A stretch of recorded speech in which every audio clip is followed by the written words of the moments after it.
맡고, 그 다음에 이제 상장에서 대장, 대장에서 이번에 그 차수, 그리고 아주 신속하게 이제 승진을 했다는 것은, 역시 마찬가지로 그 신임과 총애가 대단한 인물이다라고 보고, 그 인물을 통해서 이제는 김정은이 군권을 장악하는데, 네가 옆에서 보좌, 후견 역할을 적극적으로 담당해라. 이번 인사에서 주목할 만한 또 다른 인물은 당 중앙군사위원회에 합류한 최룡해와 장성택이다. 올해 예선의 최룡해는 김정일 후계자 지목 당시 활동했던 측근 세력이다. 최룡해의 기용은 김정일 후계 체제에도 큰 영향력을 발휘할 것으로 기대된다. 이번 인사에서 예상과 달리 중책을 맡진 않았지만 김정일의 매제인 장성택 역시 김정은 후계 체제의 4인방 중 하나다. 장성택은 1차 남북정상회담 실무준비위원회 일원으로 서울을 여러 번 방문했던 인물이다. 김정은의 고무부이기도 한 그는 북한 정치계의 막강 실력자, 김정은의 가장 든든한 후견인으로 알려져 있다. 장성택의 부인이자 김정일의 누이 동생인 김경희는 정치국에 발탁됐다. 후계 체제를 정비하면서 김정일이 특별히 김경희에게 중대 역할을 맡긴 이유는 무엇일까?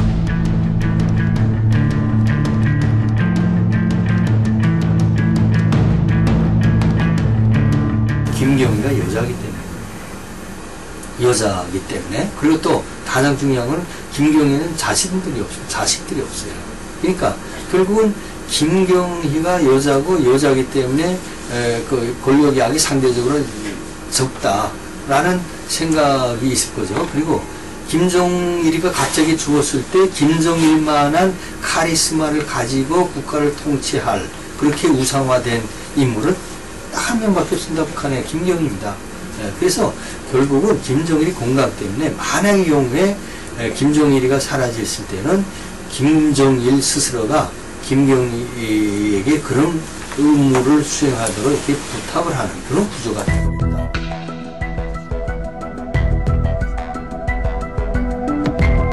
김정일이 새롭게 구성한 김정은 친위 세력을 살펴보면 조직의 인사권과 검열권, 경찰과 치안을 담당하는 당 활동은 경험 많은 60대 정치인들이 지원하고 군부는 리영호를 비롯한 현직 핵심 세력들로 채워졌다.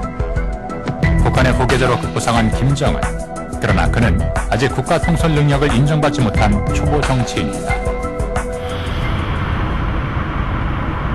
김정은으로 이어지는 3대 후계 세습의 정당성은 어떻게 확보될 수 있을 것인가?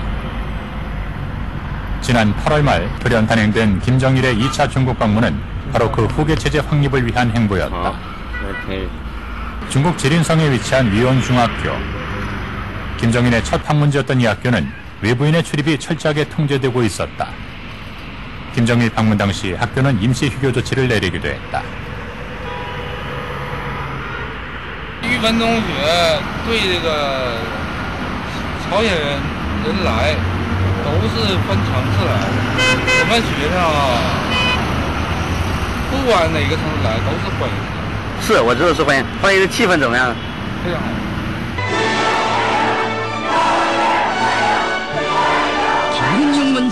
대대적인 환영 행사가 열리는 가운데 김정일이 등장했다.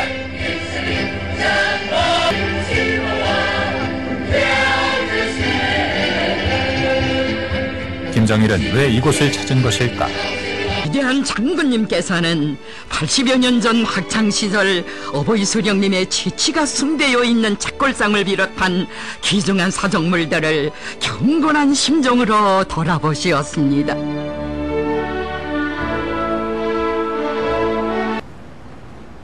지린성 위원중학교에는 김일성을 기념하는 동상이 서 있다. 1927년부터 2년간 김일성이 다녔던 모교다. 김일성은 이 학교 재학 중 만주 조선공산주의 활동을 벌이다 중국 군벌에 체포돼 투옥된다. 북한은 이곳에서 김일성의 항일투쟁이 본격적으로 시작됐다고 보고 이른바 백두의 혁명 전통을 잇는 성지 중 하나로 손꼽으며 기념하는 곳이다. 김정일은 뒤이어 지린시 베이산 공원에 위치한 혁명열사 기념탑에도 참배했다. 이 공원 역시 김일성의 항일투쟁 유적지 중 하나다.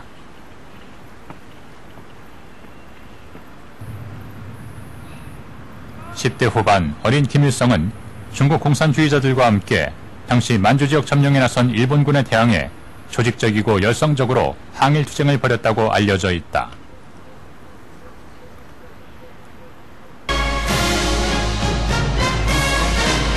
중국 방문 두 번째 날, 김정일은 흑룡강성 하얼빈으로 향했다. 흑룡강성의 지도 간부들이 하얼빈은 김일성이 일본군의 탄압을 받아 활동 무대를 옮긴 곳으로 여기서 사회주의 국제조직인 코민테른의 하부 조직을 결성했다고 북한은 선전한다. 김정일은 5월 이뤄진 1차 중국 방문때와는 달리 아버지 김일성 유적지를 빼놓지 않고 둘러본 것이다. 그 동북 삼성 지역이 주로 김일성이 과거에 항일 혁명 활동을 하던 그런 지역이고, 그리고 거기에 이제 많은 그 유적지들이 분포되어 있기 때문에 그 유적지를 방문함으로써 그 후계 체제 구축기에 그 어떤 그 혁명 전통을 다시 한번 재확인하고, 또 그것을 이제 북한 주민들에게 선전할 수 있는 하나의 좋은 소재를 마련하고, 그다음에 무엇보다 중요한 것은 김일성이 그 시기에 그 지역에 활동하던 나이가 젊은 나이입니다. 주로 10대, 20대 초반에 그 젊은 나이에 그 지역에서 혁명 활동을 했는데, 지금 후계자인 김정일 나이가 어리고 경력도 없지 않습니까? 그러니까 무슨 얘기냐면은 혁명을 하는 데 있어서 나이와 경력이 그렇게 중요한 건 아니다. 김일성도 이미 10대 때 그리고 20대 초반에 혁명 활동을 활발하게 전개했다. 그런 측면들을 이제 과시함으로써 후계자가 갖고 있는 그런 핸디캡을 보완한다는 측면에서 좋은 어떤 선전적인 자료를 이제 만들기 위해서 그 지역을 방문했던 어떤 그런 의도가 상당히 돋보인다, 이렇게 말씀을 드릴 수 있겠습니다. 오늘도 어버이 수령님께서 생전처럼 김일성은 북한에서 건국의 아버지, 위대한 수령, 영웅이다. 사랑의 한 품에 안아주실 것만 후계 체제를 준비하며 김일성 업적을 다시 강조하는 것은 그 신화적 존재의 혈통을 강조하는 일이기도 하다. 김정은 세습의 정통성을 부여하는 것이다. 수령님의 한 생은 언제나 인민들과 고락을 같이 하시며 그들과 혈연의 정을 깊이 나누신 자의 당 대표자회를 통해 처음 공개된 김정은의 모습은 놀랍게도 김일성의 젊은 시절과 닮아 있다.